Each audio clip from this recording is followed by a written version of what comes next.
मरीज की सुरक्षा के लिए एंटीबायोटिक जरूरी है, लेकिन दवा देनी है या नहीं, अगर देनी है तो कब तक?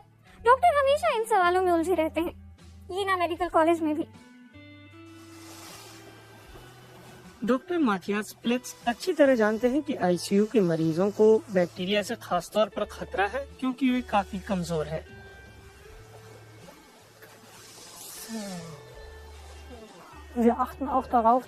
हम इस पर भी ध्यान देते हैं कि जब एंटीबायोटिक दवाओं का काम हो गया हो तो समय पर उन्हें रोक दिया जाए, और इसमें आईसीयू के डॉक्टरों को काफी मुश्किल होती है, क्योंकि वे मरीजों के लिए पूरी सुरक्षा चाहते हैं। लेकिन इतनी ज्यादा सुरक्षा भी हमेशा सही नहीं होती, क्योंकि हो सकता है कि मरीजों को बाद में कभी बहु प्रतिरोधी कीटाणुओं से संक्रमण हो जाए।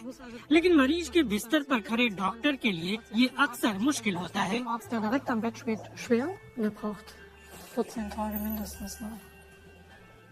डॉक्टर प्लेट्स अपने एक साथी के साथ मरीज के इलाज के बारे में बात कर रहे हैं। इलाज के समय और एंटीबायोटिक दवाओं के इस्तेमाल पर बात हो रही है।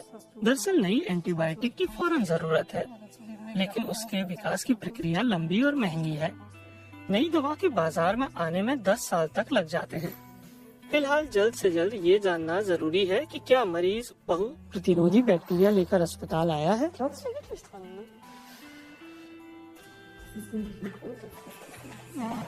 कोनी गोयलिस एक सहकर्मी के साथ इमरजेंसी वार्ड की ओर जा रही है। पिछले कुछ वक्त से येना मेडिकल कॉलेज के अस्पताल में भर्ती होने वाले सभी मरीजों की मल्टी रेजिस्टेंट बैक्टीरिया के लिए जांच की जा रही है। इस बैक्टीरिया पर मेथिसिलिन एंटीबायोटिक का कोई असर नहीं होता, और ये त्वचा के अलावा नाक और गले में रहता है।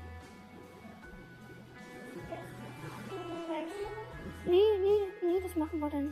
Genau. Also morgen umziehen.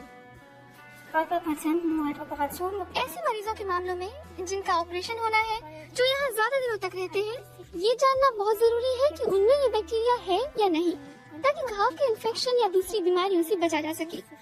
Sample को अब माइक्रोबायोलॉजी इंस्टीट्यूट में भेजा जाएगा। 48 घंटे के अंदर हमें रिपोर्ट मिल जाएगी और वार्ड को बता दिया जाएगा कि मरीज को आइसोलेट करना है या नहीं। Station weiß dann Bescheid, ob der Patient isoliert werden muss oder nicht. Emergency के मरीजों की इस तरह की स्क्रीनिंग का फायदा नहीं है। इसके अलावा ये प्रक्रिया अभी जर्मनी के क्लिनिकों में हर जगह लागू भी नहीं हुई है। अब हम फिर से डिपार्टमेंट में जा सकते हैं। शुक्रिया कि तुम साथ आए। राउंड खत्म हुआ। अपनी योजना के साथ माथियास प्लेट्स और उनके साथियों को शुरुआती कामयाबी मिल रही है। प्रतिरोधी बैक्टीरिया के प्रसार को रोकने और इन्फेक्शन को कम करने का फायदा मरीजों को हो रहा है।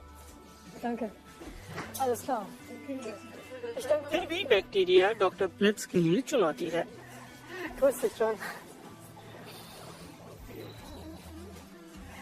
Ich war noch eine halbe Stunde jetzt.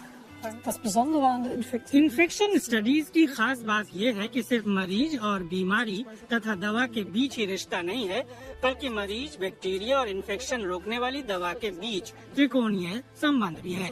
और इस त्रिकोणीय रिश्ते में बैक्टीरिया लगातार प्रतिरोधक क्षमता हासिल कर तेजी से बदलता रहता है। इसलिए इन्फेक्शन का इलाज नियमित रूप से बदल रहा है, क्योंकि हमें प्रतिरोधकों पर ध्यान देना पड़ रहा है। मेडिसिन के दूसरे क्षेत्रों में ये समस्या नहीं है। Das gibt es in anderen Fachdisziplinen der Medizin nicht. Doctor और रिसर्चर अब पोस्ट एंटीबायोटिक एज की बात कर रहे हैं, क्योंकि मौजूदा तरीकों से तो बैक्टीरिया की बढ़ती प्रतिरोधक क्षमता को रोकना संभव नहीं लगता।